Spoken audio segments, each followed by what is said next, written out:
Hey, 4xe fans, I wanted to make a little bit of an addendum to the video that I uploaded earlier this morning about how it's okay to be informed during this recall when we're not charging, because your gas engine is going to be running all the time anyway.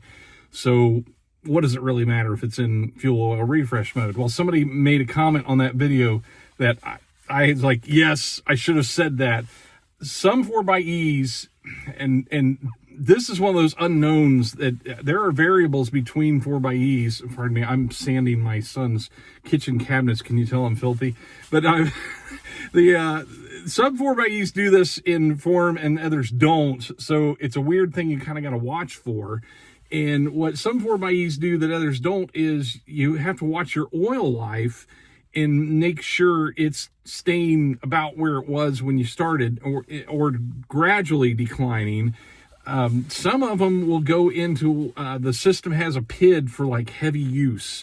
And if you don't know what PIDs are, they're all these ones and zeros and trues and negatives. And you can see those if you go into JScan. You can go in and see what the system is seeing.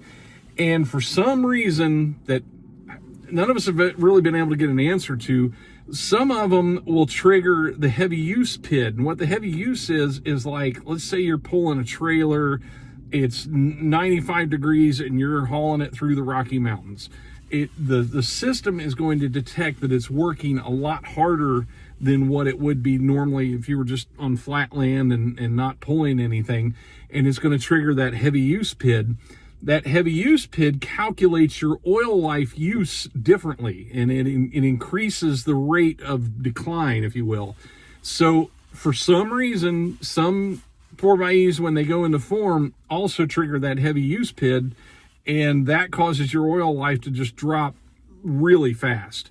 And if you're in fuel oil refresh mode, that's something to kind of track with and something to pay attention to, and make sure that your oil life isn't declining really fast, because then you might want to clear form. You might want to go through the steps. If you can go through and look at my other videos of how to clear form, basically what you have to do is go out and go for a very spirited drive. A lot of us have found if you put it in eSave and then also maybe manually shift and keep the RPMs up a little bit higher just to get that temperature up, and hold it there for like 20-30 minutes. Go for a drive, not highway driving. You don't want to be ramming a bunch of air into the front end of this thing and cooling it down.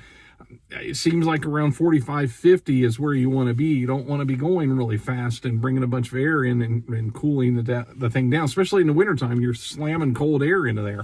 So if you keep your RPMs up, keep your speed down a little bit, and don't redline it. You don't want to abuse your engine, but keep your RPMs up a little bit to get it warmer.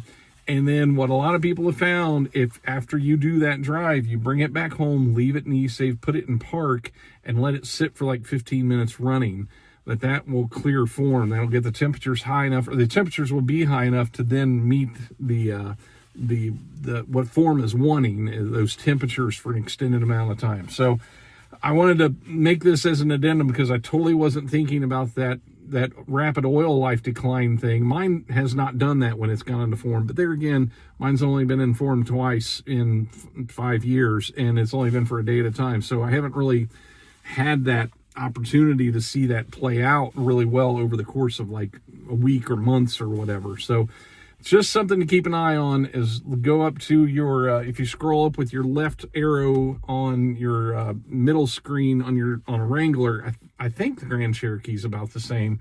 But if you scroll up to the screen that has all the information like your tire pressure and oil pressure and all that stuff, you'll find your oil life percentage, and just kind of watch that and make sure it's not going down to zero and telling you you're going to need an oil change. Because some people have actually been stuck in form and they're like, they get a month out of an oil change and it's telling them it needs an oil change again. It is an issue, and it's just one of those we haven't been able to get Jeep or the dealerships to deal with readily. And I don't know if there is a TSB for the dealerships on the issue. I not really heard what the fix is.